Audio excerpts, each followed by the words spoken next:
चलो देखो स्टार्ट करते हैं अपन। अच्छा, कल अपन कॉम्बिनेशन ऑफ कैपेसिटर्स के बारे में बात की थी अपने लास्ट लेक्चर की।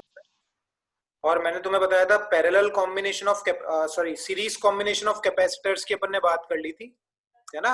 मैंने तुम्हें बताया था अगर दो कैपेसिटर सीरीज में जुड़े हुए हैं तो उनका जो सीक्वेंट होता है वो किसके बराबर होता है, C1 C2 upon C1 + C2 के बराबर होता है ना।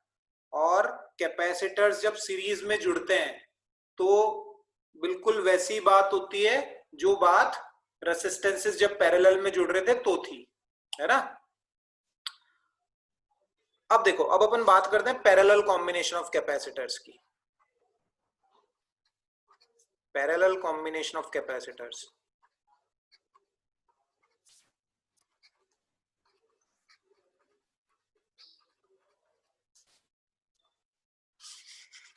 पैरेलल कॉम्बिनेशन ऑफ कैपेसिटर्स की बात करते हैं।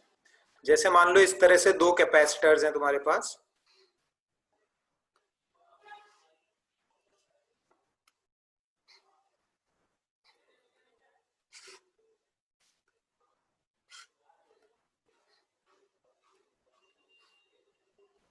ऐसे।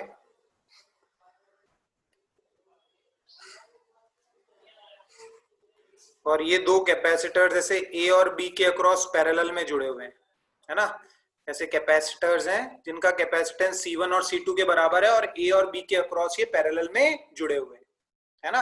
अब देखो पैरेलल में क्या होता है, पैरेलल में अगर दो कैपेसिटर्स ऐसे पैरेलल में जुड़े हुए हैं, है ना, तो यहाँ पे अपन देखो क्या कह सकते हैं, यहाँ पे अपन क्या कह सकते हैं, मान लो इनका जो इक्विवेलेंट कैपेसिटेंस है वो मान लो सी इक्विवेलेंट के बराबर है। इनका जो इक्विवेलेंट कैपेसिटेंस है वो मान लो किसके बराबर है, सी इक्विवेलेंट के बराबर है। ये इनका इक्विवेलेंट कैपेसिटेंस हो गया, सी इक्विवेलेंट, है ना। अब देखो अपन क्या कह सकते हैं, जैसे मान लो यहां से Q चार्ज आया, इस वाले कैपेसिटर पे जो चार्ज है वो Q1 है, इस वाले कैपेसिटर पे चार्ज Q1 है, और इस वाले कैपेसिटर पे जो चार्ज है वो Q2 के बराबर है ना। तो पहली चीज देखो अपन, और इस वाले कैपेसिटर पे जो चार्ज आएगा वो Q के बराबर आएगा, है ना। इस पे Q1 इस पे Q2, तो इनका जो इक्विवेलेंट कैपेसिटेंस होगा उस पे कितना चार्ज होगा, Q के बराबर होगा। तो यहाँ पर अपन लिख सकते हैं Q की जो वैल्यू होगी वो किसके बराबर होगी, Q1 + Q2 के बराबर होगी। Q की वैल्यू होगी Q1 + Q2 के बराबर। अब देखो क्या लिखा जा सकता है, C1 और C2 दोनों के अक्रॉस पोटेंशियल डिफरेंस सेम होगा, क्योंकि अगर कैपेसिटर्स पैरेलल में कनेक्ट हैं तो दोनों कैपेसिटर्स के अक्रॉस पोटेंशियल डिफरेंस क्या होगा, सेम होगा। तो Q1 को लिखा जा सकता है C1 × V, Q2 को लिखा जा सकता है C2 × V। और जो पोटेंशियल डिफरेंस C1 और C2 के अक्रॉस होगा वही C इक्विवेलेंट के भी अक्रॉस होगा, क्योंकि C इक्विवेलेंट भी A और B के अक्रॉस ही जुड़ा हुआ है। तो इस Q को तुम क्या लिख सकते हो, C इक्विवेलेंट × V। सॉल्व करोगे तुम तो C इक्विवेलेंट की जो वैल्यू आएगी तुम्हारे पास, C इक्विवेलेंट की जो वैल्यू आएगी वो आएगी C1 + C2। तो अगर दो कैपेसिटर्स तुम्हारे इस तरह से पैरेलल में जुड़े हुए हैं, दो कैपेसिटर्स इस तरह से तुम्हारे पैरेलल में जुड़े हुए हैं, तो उनका इक्विवेलेंट कैपेसिटेंस किसके बराबर होता है, C1 + C2 के बराबर होता है ना। बिल्कुल वैसी बात है, कैपेसिटेंस पैरेलल में जुड़े हुए होते हैं तो जो रिजल्ट है अपना वो बिल्कुल वैसा ही होता है जैसे रेसिस्टेंसेस अपने सीरीज में जुड़े होते हैं। रेसिस्टेंसेस जब सीरीज में थे तो R इक्विवेलेंट R1 + R2 लिख रहे थे, वैसे ही कैपेसिटर्स जब पैरेलल में है तो C इक्विवेलेंट क्या लिखोगे तुम, C1 + C2।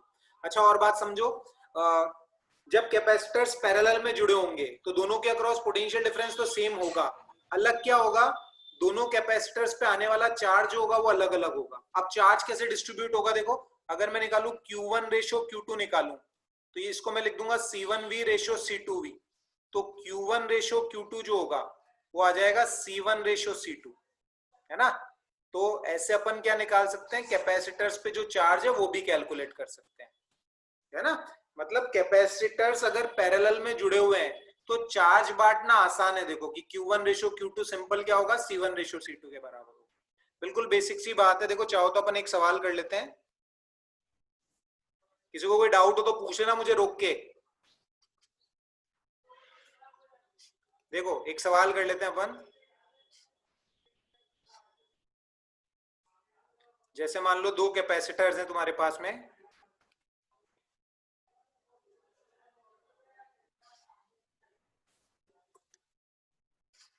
एक ये हो गया, एक ये कैपेसिटर है,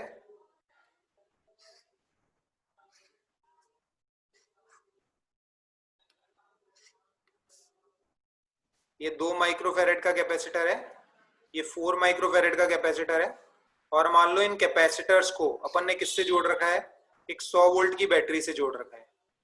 इन कैपेसिटर्स को अपन ने किससे जोड़ रखा है, 100 वोल्ट की बैटरी से जोड़ रखा है ऐसे, ठीक है। कैपेसिटर्स के अक्रॉस अपन ने 100 वोल्ट की बैटरी ऐसे लगा रखी। आपने को क्या पता करना है, पहली चीज तो फाइंड सी इक्विवेलेंट, बिल्कुल आसान है, और दूसरा पता करना है अपने को find charge on each capacitor, find charge on each capacitor. Charge on each capacitor का मतलब होता है कैपेसिटर की पॉजिटिव प्लेट पे कितना चार्ज है। तो अगर दोनों कैपेसिटर्स पैरेलल में है तो सी इक्विवेलेंट की वैल्यू तो सिंपल अपन क्या लिख देंगे, C1 प्लस C2 के बराबर लिख देंगे, तो वो हो जाएगा 2 प्लस 4, तो कितना आ जाएगा 6 माइक्रोफेरेड, बिल्कुल सिंपल। दूसरा Q1 रेशियो Q2, आप देखो कैसे कर सकते हैं इस सवाल को अपन, इन दोनों की जगह मैं क्या बना सकता हूं, इनका इक्विवेलेंट सर्किट जो है वो ऐसे बना सकता हूं, देखो कि जो सी इक्विवेलेंट की वैल्यू है वो किसके बराबर होगी, 6 माइक्रोफेरेड के बराबर होगी, और ये कितना है 100 वोल्ट की बैटरी है, तो यहां से निकलने वाला जो चार्ज होगा, बैटरी से कितना चार्ज पास होगा, देखो Q बराबर C equivalent into V, Q बराबर C equivalent into V. C equivalent कितना है देखो 6, और V पोटेंशियल डिफरेंस कितना है 100, सॉल्व करोगे तो आएगा 600 माइक्रो कूलाम, 600 माइक्रो कूलाम। तो बैटरी से कितना पास होगा चार्ज, 600 माइक्रो कूलाम चार्ज पास होगा, है ना। अच्छा, तो अगर मैं Q1 रेशियो Q2 निकालूं, मान लो इस वाले कैपेसिटर पे चार्ज है Q1, इस वाले कैपेसिटर पे चार्ज है Q2, तो Q1 रेशियो Q2 जो होगा वो C1 रेशियो C2 के बराबर होगा। तो Q1 रेशियो Q2 जो होगा, C1 क्या है देखो ध्यान से, C1 है तुम्हारा 2, तो 2 रेशियो 4 या 1 रेशियो 2 भी लिख सकता हूं मैं। तो Q1 कैसे लिखूंगा, देखो Q1 का हिस्सा कितना है 1, टोटल हिस्से कितने हैं 3, कितना चार्ज बांटना है 600, तो ये हो गया तुम्हारा 200 माइक्रो कूलाम। Q2, Q2 का हिस्सा कितना है 2, टोटल हिस्से कितने हैं 3, कितना चार्ज बांटना है 600, ये आ जाएगा 400 माइक्रो कूलाम। ऐसे Q1 और Q2 भी पता कर सकते हो तुम, है ना। अच्छा, इस सवाल में तुमसे ये भी पूछा जा सकता है find work done by the battery. मान लो तीसरा सवाल में तुमसे ये पूछ लेता work done by battery, battery द्वारा किया गया वर्क डन कितना है, तो देखो बैटरी से कितना चार्ज पास हो रहा है Q, तो वर्क डन बाय बैटरी जो लिखा जाएगा वो कैसे लिखा जाएगा, Q into V, work done बराबर चार्ज इंटू पोटेंशियल डिफरेंस, ये मैंने सिखाया था तुम्हें। और बैटरी का प्रोसेस जो है वो डिस्चार्जिंग प्रोसेस है, तो work done by battery positive होगा, तो क्या आएगा देखो Q इंटू वी, Q की वैल्यू कितनी है, Q इज 600, 600 इंटू 10 की power minus 6, basically 600 micro coulomb है ना, और पोटेंशियल डिफरेंस कितना है 100, तो सॉल्व करोगे तो ये आएगा 6 इंटू 10 की पावर माइनस 2 जूल, ये work done by the battery है तुम्हारा, है ना। वर्क डन बाय बैटरी भी पूछा जा सकता है इसमें। एक और सवाल क्या पूछा जा सकता है तुमसे कि potential energy stored in capacitor 1 या एनर्जी स्टोर्ड इन कैपेसिटर 2, ये सवाल भी पूछा जा सकता है। तो वो सवाल कैसे करोगे तुम, वो सवाल के लिए तुम कर सकते हो हाफ सी वी स्क्वायर, है ना। अगर एनर्जी भी पूछ ले तुमसे कि पहले वाले कैपेसिटर की प्लेट्स के बीच में कितनी एनर्जी स्टोर है, तो तुम फॉर्मूला लगा सकते हो हाफ सी वी स्क्वायर। सी तुम्हें पता है, potential difference across plates of capacitor तुम्हें पता है, तो इसकी भी एनर्जी निकाल सकते हो, इसकी भी एनर्जी निकाल सकते हो। चलो निकालते हैं, चलो अपन निकालते हैं, हीट डिसिपेटेड निकालते हैं, हीट डिसिपेटेड। हीट डिसिपेटेड का क्या फॉर्मूला था, work done by battery minus, या सिंपल निकाल सकते हो, देखो ये तो हीट डिसिपेटेड निकाल लेते हैं। देखो हीट डिसिपेटेड कैसे निकालोगे, देखो कि वर्क डन बाय बैटरी कितना है, work done by battery, work done by battery है 6 इंटू 10 की पावर माइनस 2 जूल, और एनर्जी स्टोर्ड हम निकाल लेते हैं कि कैपेसिटर 1 और कैपेसिटर 2 के अंदर कितनी एनर्जी स्टोर हुई। तो हीट डिसिपेटेड कैसे निकालोगे, देखो वर्क डन बाय बैटरी का फॉर्मूला क्या लिखोगे, वर्क डन बाय बैटरी का फॉर्मूला 6 इंटू 10 की, ऐसे निकालोगे। देखो फॉर्मूला लिख देता हूं मैं, कैलकुलेशन तुम कर लेना। हीट डिसिपेटेड होगी work done by battery minus energy stored, कितनी एनर्जी स्टोर हुई कैपेसिटर के बीच में, है ना। वो वाला फॉर्मूला एक अलग था अपना कि heat dissipated is work done by battery minus E final minus E initial. उसमें तुम याद करो अपन क्या करते थे कि कैपेसिटर चार्ज होता था पहले से ही, और फिर अपन क्या कर देते थे, बैटरी लगा देते थे, फिर वो फॉर्मूला लगाया था अपन ने कि work done by battery minus E final minus E initial. यहाँ पे तो इनिशियली कैपेसिटर अपने डिस्चार्ज ही थे और बैटरी लगा दी अपन ने ऐसे, है ना। तो तुम लगाना चाहो तो वो वाला फॉर्मूला भी लगा सकते हो यहाँ पे, ई फाइनल माइनस ई इनिशियल। बस तुम्हें क्या करना है, ई इनिशियल को जीरो कंसिडर कर लेना है, क्योंकि इनिशियली कैपेसिटर अपने क्या थे, डिस्चार्ज ही थे। तो हीट डिसिपेटेड आ जाएगी work done by battery minus E final minus E initial. E initial is zero क्योंकि इनिशियली कैपेसिटर डिस्चार्ज थे। फाइनली तुम एनर्जी निकाल सकते हो इसकी हाफ C1V² और हाफ C2V², और वर्क डन बाय बैटरी मैंने निकाल ही दिया यहाँ पे। इस एक्सप्रेशन को सॉल्व करोगे तो तुम्हें हीट डिसिपेटेड पता लग जाएगी। बोलो बात समझ में आई क्या? किसी को कोई सर तो पूछ लो। हाँ बोलो बोलो। सर यहाँ पे फिर जो हीट डेसिपेटेड का फॉर्मूला होगा, इसमें जो वर्क डन बाय बैटरी है, तो ये जो फाइंड किया है आपने थर्ड पार्ट में, वो ही लिख देंगे। हाँ बिल्कुल बिल्कुल वही लिखेंगे। वर्क डन बाय बैटरी तो यही है ना, इतना चार्ज बैटरी से पास हुआ तो वर्क डन बाय बैटरी लिख देंगे 6 × 10⁻²। 6 × 10⁻²। ई फाइनल अपन निकाल लेंगे हाफ C1V² करके, हाफ C2V² करके, और ई इनिशियल जीरो है ही। बोलो आगे बढ़ू या और एक आध सवाल करवाऊं ऐसा? अरे बोलो आगे बढ़ू या एक आध सवाल और करवाऊं ऐसा? समझ में आ गया ना सबको ये? रिप्लाई करो यस। Yes sir. चलो देखो, अरे बाकी लोग सो रहे हैं क्या? सर हाँ ललित। ये वर्क डन अपने आप पॉजिटिव आ जाएगा, नेगेटिव आ जाएगा, या फिर हमें इसके ऊपर नेगेटिव लगाना पड़ता था? अरे भाई मेरे यहाँ से चार्ज निकल रहा है ना, डिस्चार्जिंग प्रोसेस है। तो डिस्चार्जिंग प्रोसेस में तो मैंने बताया नहीं था कि प्लस क्यूवी होता है work done by battery. Charging process ठीक में है। होता है माइनस क्यूवी। नेगेटिव वर्क का मतलब ही ये होता है कि वो एनर्जी ले रहा है। कोई सिस्टम अगर नेगेटिव वर्क कर रहा है तो वो एनर्जी ले रहा ठीक है। है ना। जैसे अपना 11वीं में अपना फ्रिक्शन था, वो नेगेटिव वर्क करता था, तो वो क्या करता था, ब्लॉक की काइनेटिक एनर्जी को हीट में चेंज कर देता था। तो नेगेटिव वर्क का मतलब होता है एनर्जी लेना, पॉजिटिव वर्क का मतलब होता है एनर्जी देना, है ना। ये बातें सबको समझ में आनी चाहिए, है ना। ऐसे और सवाल नहीं कराऊंगा, और बहुत पूछे जाते हैं ऐसे सवाल, नीट में भी पूछे जाते हैं, और ये अपने बोर्ड्स में तो खूब भरमार आते हैं ऐसे सवाल कि पैरेलल है बताओ वर्क डन बाय बैटरी कितना है, सी इक्विवेलेंट कितना है, एनर्जी स्टोर्ड कितनी है। ऐसे खूब सवाल मिलेंगे तुम्हें प्रदीप के अंदर, छोड़ना मत एक भी, सारे के सारे कर डालना उनको। अब देखो, अब बात समझो तुम। अब देखो, अब जो बातें, अब जो लेक्चर है वो बिल्कुल वैसा ही है जैसा अपन ने कॉम्बिनेशन ऑफ रेसिस्टेंसेस के बाद में पढ़ा था। कॉम्बिनेशन ऑफ रेसिस्टेंसेस में मैंने तुम्हें डिफरेंट डिफरेंट मेथड सिखाए थे कि अपना एक व्हीटस्टोन ब्रिज बन रहा था, एक मैंने तुम्हें मिरर सिमेट्री सिखाई थी, एक इनफाइनाइट वाला केस सिखाया था, एक क्यूब वाला केस सिखाया था, एक फोल्डिंग सिमेट्री सिखाई थी। अनबैलेंस व्हीटस्टोन ब्रिज है तो वो वाले सवाल कैसे किए जाते हैं वो सब मैंने तुम्हें सिखाया था। वो पूरा का पूरा लेक्चर जो है, वो पूरा का पूरा लेक्चर कैपेसिटर और रेसिस्टेंसेस का बिल्कुल एक जैसा है। बस डिफरेंस क्या है, जो वहां पे सीरीज में चलता था वो यहाँ पे पैरेलल में चलेगा, जो वहां पे पैरेलल में चलता था वो यहाँ पे सीरीज में चलेगा, बाकी कोई डिफरेंस नहीं है ना। तो अपन 2-3 सवाल करेंगे अलग अलग तरीके के, उन्हीं मेथड्स का यूज करके, है ना। और फिर दूसरी चीजों पे आगे बढ़ जाएंगे। देखो एक आध सवाल मैं करवा देता हूं तुम्हें कॉम्बिनेशन ऑफ कैपेसिटर्स पे। जैसे मान लो इस तरह का कैपेसिटर दे रखा है तुम्हें, समझना बात को अच्छे से, बाकी पूरा का पूरा लेक्चर वैसा ही है तो उसको अपन रिपीट नहीं करेंगे।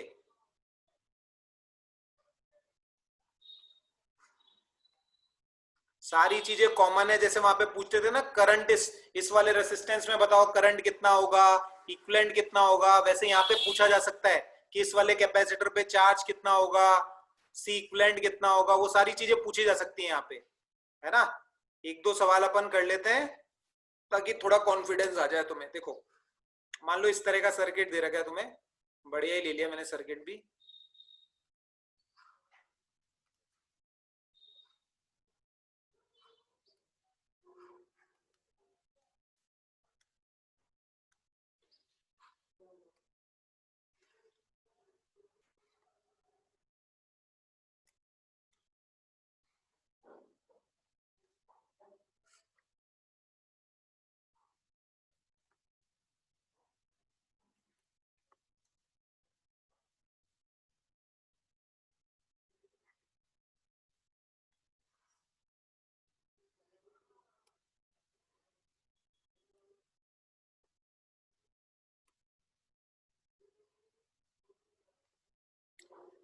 देखो इस तरह से V वोल्ट की बैटरी दे रखी है,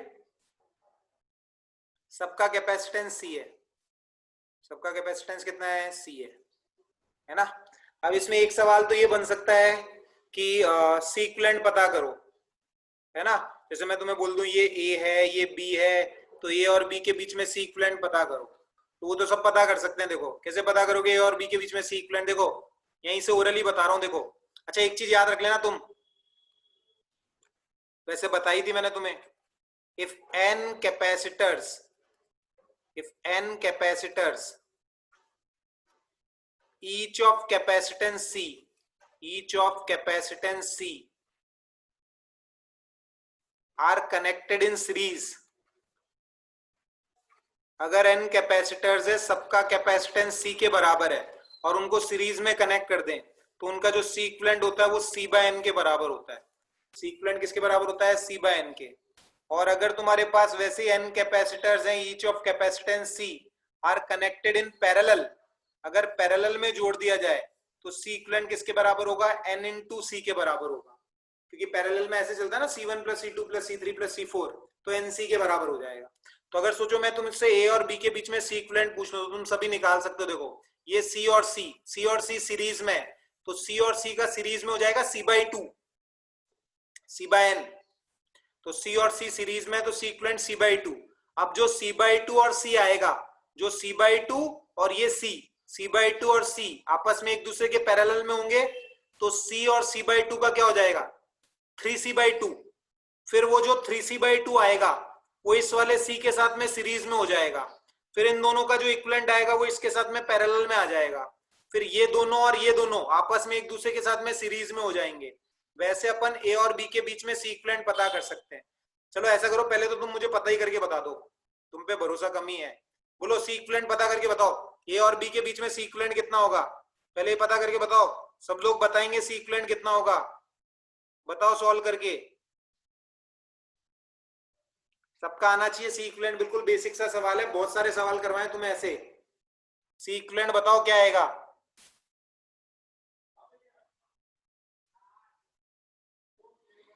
निकालते हैं केशव, देखो याद नहीं मेरे को आंसर, बाकी लोग निकालो सीक्वेंट कितना आएगा, बिल्कुल आसान सा सवाल है, सबका आना चाहिए।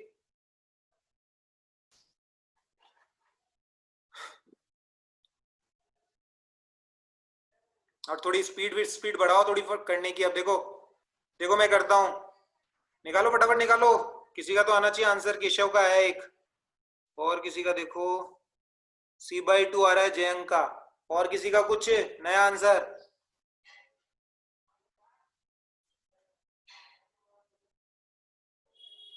C/13,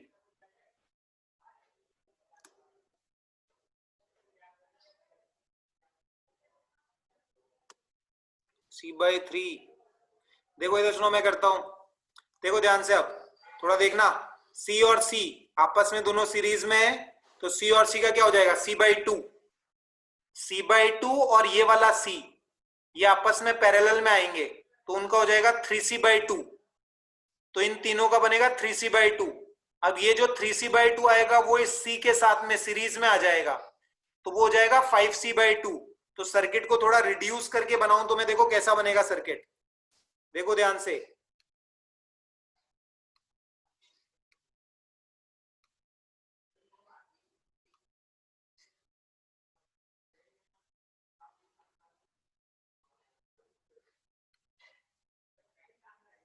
ये है, और इधर देखो ये हो गया था 3C/2 और C 5C/2। 3C/5 नहीं होगा सर? क्या कह रहा है, आप 5C/3 बोल रहे हो ना, C/3 का बोल रहा हूं 3C/5 नहीं होगा? मैं ये बोल रहा हूँ C और C का C/2 हो गया, C/2 और C आपस में पैरेलल में, तो 3C/2। हाँ सही है सही है सही है, हाँ यार सही कह रहा है तू। 3C/2 और C जो है वो आपस में सीरीज में होंगे, देखो ऐसे थोड़ा रिड्यूस करके बनाते हैं, ये बन जाएगा देखो 3C/2 ऐसे। सही कह रहा है सही कह रहा है। ये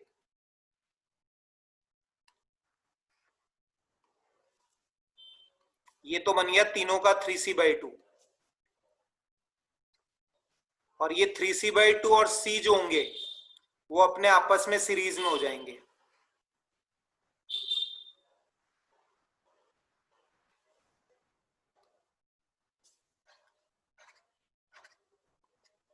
है ना, 3c/2 और c इनका कैसे निकालेंगे, देखो इनका c डैश आएगा 3c/2 into c upon 3c/2 plus c। तो c डैश की वैल्यू आएगी तुम्हारे पास में एक c और ये c कैंसिल हो गया, ये आएगा तुम्हारे पास, ऊपर तो बच गया 3c/2 और नीचे बच गया 5/2, ये बचेगा 3c/5। कैलकुलेशन है और कुछ भी नहीं है, बाकी c कैंसिल हो गया, 3c/2 अपॉन 5/2, 3c/5, तो इन दोनों का 3c/5 आएगा। अब 3c/5 और ये वाला c आपस में पैरेलल में, तो 3c/5 प्लस c तो 8c/5। तो इस सर्किट को मैं और रिड्यूस करके ऐसे बना सकता हूं, देखो कि ये c इन दोनों का कितना हुआ 3c/5 और c 3c/5 प्लस c तो 8c/5, तो इन दोनों का यहां पे क्या लिख दूंगा मैं 8c/5 ऐसे। अब 8c/5 और c आपस में सीरीज में, तो c इक्विवेलेंट कैसे लिखूंगा, देखो 8c/5 into c upon 8c/5 plus c, तो ये तुम्हारा आ जाएगा कितना, ये c ये cancel, 5 cancel, answer is 8c/13। ये आंसर आया था शायद किसी का, 8c/13 इज द आंसर। हाँ आया था, ललित का आया था, केशव का भी आया था, बढ़िया बढ़िया। ऐसे निकालना आना चाहिए सबको, 8c/13 इज द आंसर। बोलो सबको समझ में आया क्या? एक ही सवाल करेंगे ऐसा। सी इक्विवेलेंट सबको निकालना आना चाहिए। अगर ये तुमसे नहीं निकल रहा है इसका मतलब तुमने करंट इलेक्ट्रिसिटी में प्रैक्टिस कम की है, सवालों की प्रैक्टिस करो, बहुत सारे सवाल मिल जाएंगे तुम्हें प्रदीप के अंदर, एससीवी के अंदर, एग्जाम्पल तो करो कम से कम। प्रदीप करनी है पहले सबको, प्रदीप सबसे इंपॉर्टेंट है अपने लिए पहले। उसके जो पीछे क्वेश्चंस दे रखे हैं छोटे छोटे न्यूमेरिकल, वो सिंगल चॉइस क्वेश्चंस भी मिल जाएंगे तुम्हें, आईआईटी के, नीट के, जेई के, सारे मिल जाएंगे। पहले वो पूरी की पूरी सॉल्व कर लो, वो अपने लिए पहले इंपॉर्टेंट है।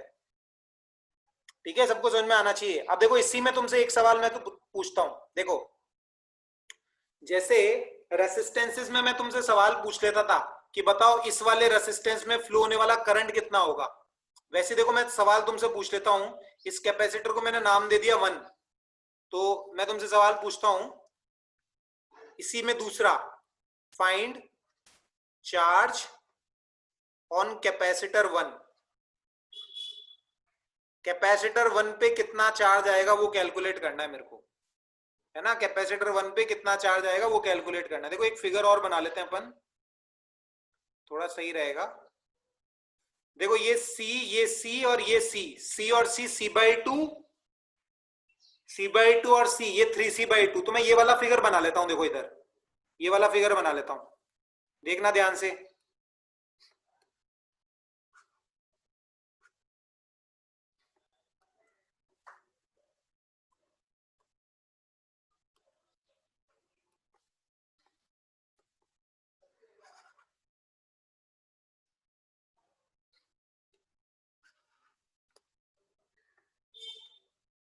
है ना, ये इधर भी कितना हो गया, C हो गया,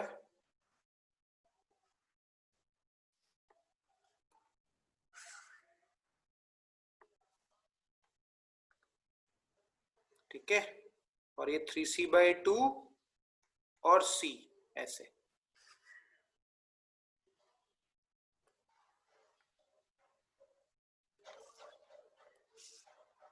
थ्री C/2 C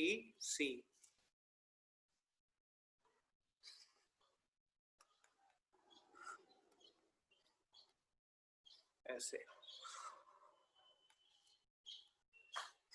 ये C। अब देखो मैंने तुमसे पूछा इस वाले कैपेसिटर पे कितना चार्ज होगा, ऐसे V वोल्ट की बैटरी है।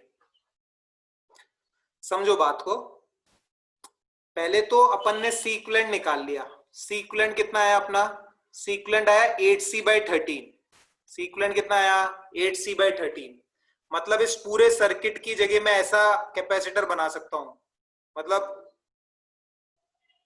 ये 3C/2C और ये वाला C और ये वाला C सब मिला के क्या आएगा, देखो इसको थोड़ा और रिड्यूस करते हैं अपन सर्किट को, इसको और रिड्यूस करते हैं सर्किट को। बिल्कुल वैसी कहानी है ये जैसी रेसिस्टेंस में सुनी थी अपन ने, कोई अलग कहानी नहीं है ये। वहां पे भी रिड्यूस करते थे अपन सर्किट को। अब देखो इधर सुनो, 3C/2 और C,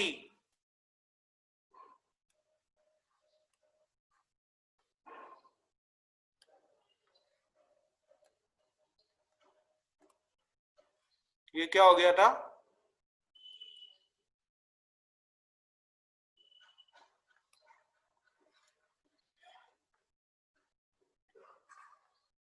इसका देखो कितना आ गया था 3C/2 और C का कितना आ गया था 3C/2 और C का आ गया था 3C/5। ये कितना हो जाएगा अपना कैपेसिटेंस हो जाएगा 3C/5। ये कैपेसिटेंस हो जाएगा अपना 3C/5 और ये है C, और ये अपना कैपेसिटर V वोल्ट की बैटरी, सॉरी ये अपनी बैटरी V वोल्ट की, और ये C। अब अपने को क्या कैलकुलेट करना है, चार्ज कैलकुलेट करना है। अब समझो बात को अच्छे से, ललित पढ़ लेना, थ्योरी भी पढ़ लेना प्रदीप में से, वैसे ही वक्त खूब है अब तो अपने पास में, पढ़ लेना, सब कुछ पढ़ डालना। 3C/5 और C। अब देखो ध्यान से, अब सबसे पहले मैं ये निकाल लेता हूं बैटरी से कितना चार्ज फ्लो हुआ। तो बैटरी से चार्ज फ्लो होगा Q बराबर C equivalent into V, C equivalent into V। C equivalent तुमने निकाला 8C/13 इंटू V, तो बैटरी से फ्लो होने वाला चार्ज कितना है 8CV/13 है ना। बैटरी से कितना चार्ज फ्लो होगा, Q बराबर C equivalent into V, C equivalent into V। अब देखो ध्यान से, तो बैटरी से चार्ज फ्लो हुआ C इक्विवेलेंट इंटू V। तो अगर तुमसे इस वाले कैपेसिटर पे चार्ज पूछ लेते तो इस वाले कैपेसिटर पे तो कितना चार्ज आ जाता 8CV/3 आ जाता। अब ये वाला चार्ज Q जो है देखो ऐसे फ्लो हो रहा है Q चार्ज, अब ये वाला चार्ज Q यहां डिवाइड होगा, देखो Q1 और Q2, क्योंकि Q1 और Q2 पैरेलल में जुड़े हुए हैं ना, Q1 और Q2 क्या जुड़े हुए हैं पैरेलल में। अब देखो जो चार्ज इस 3C/5 पे होगा वही चार्ज इस वाले C पे भी होगा, क्योंकि तुम ये सोचो कि ये 3C/5 कैसे बना है, ये वाला C और ये 3C/2 आपस में सीरीज में थे, उससे ही तो 3C/5 बना है। तो अगर दो कैपेसिटर सीरीज में है तो उनका जो इक्विवेलेंट होगा उस पर भी तो सेम चार्ज होगा जो C और 3C/2 पे था। तो जो चार्ज Q2 की वैल्यू होगी वो ही इस कैपेसिटेंस C पे भी चार्ज होगा, है ना। यहां से कितना चार्ज आ रहा है, Q चार्ज आ रहा है। अब Q चार्ज मेरे को इन दो कैपेसिटर्स में बांटना है, इस वाले कैपेसिटर पे चार्ज आया Q1, इस वाले पे चार्ज आया Q2। तो अपने को पता है पैरेलल में चार्ज कैसे बढ़ता है, देखो Q1 रेशो Q2 बढ़ता है C1 रेशो C2। तो Q1 रेशो Q2 जो आएगा C1 क्या है C, C2 क्या है 3C/5। तो अगर तुम Q1 रेशो Q2 निकालोगे तो ये आएगा 5:3। Q1 रेशो Q2 निकालोगे 5:3 आएगा। अब तुम्हें किसकी वैल्यू चाहिए, तुम्हें चाहिए Q2 की वैल्यू। तो Q2 कैसे निकालोगे, देखो Q2 का हिस्सा कितना है 3, टोटल इससे कितने हैं 8, इंटू कितना चार्ज बांटना है 8CV/13। सॉल्व करोगे तो आंसर आ जाएगा 3CV/13। इस वाले कैपेसिटर पे जो चार्ज होगा वो होगा 3CV/13। बिल्कुल वो ही प्रोसीजर है करने का जैसे अपन करंट पता करते थे, बस डिफरेंस इतना सा है, जो वहां सीरीज में चलता था वो यहाँ पैरेलल में चलेगा, जो वहां पैरेलल में चलता था वो यहाँ सीरीज में चलेगा। बिल्कुल वही प्रोसीजर है करने का। ऐसे ही सवाल अपन वो भी करते थे। बोलो सबको समझ में आएगा सवाल, आगे बढ़ते हैं फिर। देखो बोलो फटाफट यस नो, किसी को कोई भी डाउट है पूछ लो, एक ही सवाल करेंगे ऐसा, आगे बढ़ेंगे फिर।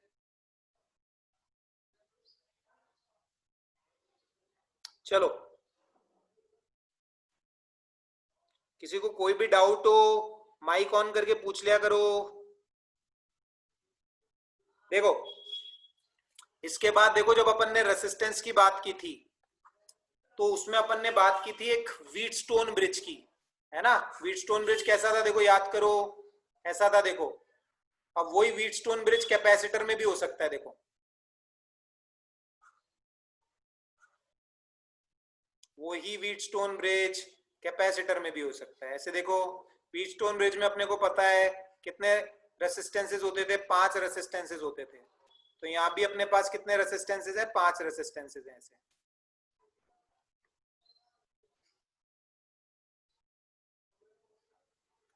ठीक है, इस तरह से अपने पास में 5 रेसिस्टेंसेस हैं।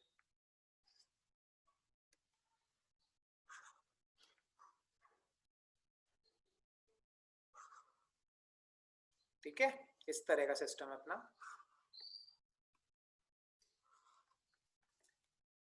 ये वही अपने 4 पॉइंट्स हो गए, ए और बी, और ये इनको मैंने नाम दे दिया C1, C2, C3, C4, C5। अब जैसे रेसिस्टेंसेस में अपन क्या लिखते थे, और इन पॉइंट्स को नाम दे दिया मैंने C और D। तो अपन क्या बोलते थे, देखो अपन यहाँ पे क्या बोलेंगे, देखो ये व्हीटस्टोन ब्रिज बैलेंस कब होगा, Wheatstone bridge will be balanced, Wheatstone bridge will be balanced, will be balanced. ये बैलेंस्ड कब होगा, जब C1 इंटू C3 बराबर किसके होगा, C2 इंटू C4 के बराबर होगा। अगर C1 इंटू C3 की वैल्यू C2 इंटू C4 के बराबर है, देन VC बराबर VD, पॉइंट C और पॉइंट D का पोटेंशियल जो होगा वो क्या होगा, सेम होगा। उस केस में पॉइंट C और पॉइंट D का पोटेंशियल क्या होगा, सेम होगा।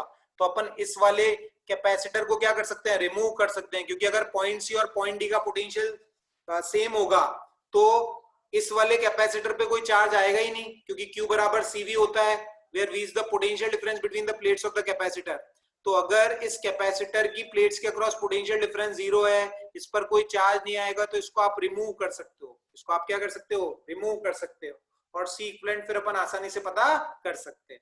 ठीक है, फिर देखो, तो ये बातें अपन ने सीखी थी। अब देखो इसके बाद सुनो, अगर Wheatstone bridge unbalanced Wheatstone bridge है, unbalanced Wheatstone bridge, for unbalanced Wheatstone bridge, for unbalanced Wheatstone bridge, unbalanced Wheatstone bridge के सवालों को अपन कैसे करेंगे, तो सुनो ध्यान करो, वहां पे सवाल ऐसे करते थे तुम R इक्विवेलेंट को लिख देते थे, R इक्विवेलेंट को तुम लिख देते थे V upon I1 plus I2, ऐसे देखो मैं ऐसे बना देता था। ध्यान करो, अगर व्हीटस्टोन ब्रिज बैलेंस नहीं है, ऐसे जैसे मान लो ये 2 ओम है, ये मान लो 4 ओम है, ये मान लो 6 ओम है, ये 8 ओम है, और ये 3 ओम है। ये व्हीटस्टोन ब्रिज अपना बैलेंस नहीं है, ये व्हीटस्टोन ब्रिज अपना बैलेंस नहीं है ना, क्योंकि देखो 2 इंटू 8 16 और 6 और 4 24, व्हीटस्टोन ब्रिज बैलेंस नहीं है। तो उस केस में अपन सवाल को कैसे करते थे, देखो उस केस में सवाल को ऐसे करते थे कि मान लो ये बैटरी अपन ने कंसिडर कर ली, ये बैटरी अपन ने कंसिडर कर ली V वोल्ट की, मैंने मान लिया बैटरी का वोल्टेज कितना है, V है, और मान लो यहां से कितना करंट निकला, I है ना, और इधर से करंट है I1, और यहां से करंट आ रहा है I2, और वो दोनों वापस मिलके कितना बन गए, I, इधर से आया I1, इधर से आया I2, और इधर वापस मिलके I बन गए, है ना। तो अपन R इक्विवेलेंट की वैल्यू ऐसे लिख सकते थे V upon I1 plus I2। R equivalent की वैल्यू अपन कैसे लिख सकते थे, V upon I1 plus I2। और I1 और I2 कैसे पता करते थे तुम, इस पॉइंट का पोटेंशियल तुम कंसीडर कर लो X, इस पॉइंट का पोटेंशियल कंसीडर कर लो Y। अगर ये देखो ये तो पॉइंट 0 है ही, इस पॉइंट का पोटेंशियल V, किसी तरह से अपन X और Y की वैल्यू पता कर लेते थे। X और Y की वैल्यू पता करने के लिए अपन KCL लगाते थे, X और Y की वैल्यू पता करने के लिए अपन लगाते थे KCL, किरचॉफ करंट लॉ। वही x minus 0 by 4, x minus y by 3, x minus 2 by x minus v by 2 बराबर 0। फिर अपन x और y की वैल्यू पता कर लेते थे, x और y पता लग जाएगा तो अपने को ये I1 और I2 पता लग जाएगा, I1 I2 की वैल्यू यहाँ पुट अप कर देते तो R इक्विवेलेंट पता लग जाता था। ये तरीका था अपना अनबैलेंस व्हीटस्टोन ब्रिज को सॉल्व करने का। मैंने कहा ना तरीके याद रखने पड़ेंगे तुम्हें, जो तरीके जो कॉन्सेप्ट अपन ने करंट इलेक्ट्रिसिटी में सीखे थे वो सारे कॉन्सेप्ट याद होने चाहिए तुम्हें, कि ये सवाल ऐसे आया तो इसको ऐसे करना है, ऐसे आया तो ऐसे करना है, क्यू वाली प्रॉब्लम आ गई तो ऐसे करना है, बैलेंस व्हीटस्टोन ब्रिज आ गया तो ऐसे करना है, अनबैलेंस व्हीटस्टोन ब्रिज आ गया तो ऐसे करना है। फिक्स्ड तरीके हैं वो याद रखने तुम्हें। इनफाइनाइट वाला केस आ गया तो उसको करने का तरीका ऐसे, वो चैप्टर थोड़ा रटने का भी है और थोड़ा समझने का भी है, दोनों चीजें अच्छे से करनी है तुम्हें। अब देखो, अगर यहाँ Wheatstone bridge balanced unbalanced Wheatstone bridge है तो इन सवालों को कैसे करते हैं, देखो अपन जैसे यहाँ पे अपन क्या मान लेंगे, ऐसे V वोल्ट की बैटरी मान लेंगे, ऐसे अपन V वोल्ट की बैटरी कंसीडर कर लेंगे। मान लो ये बैटरी मैंने मान ली, ऐसे V वोल्ट की बैटरी मैंने कंसीडर कर ली। अब देखो, मान लो बैटरी से कितना चार्ज फ्लो हुआ, Q चार्ज फ्लो हुआ। मैं यहाँ पे मान लूंगा कि इधर Q1 है इधर Q2 है, और ये Q1 और Q2 ने मिलके क्या बनाया होगा, Q बनाया होगा। तो C इक्विवेलेंट क्या लिख सकते हैं, C इक्विवेलेंट लिख सकते हैं Q बाय V, Q बराबर CV। तो C इक्विवेलेंट लिख सकता हूं मैं Q बाय V, और Q की वैल्यू क्या लिख सकता हूं मैं, Q1 प्लस Q2।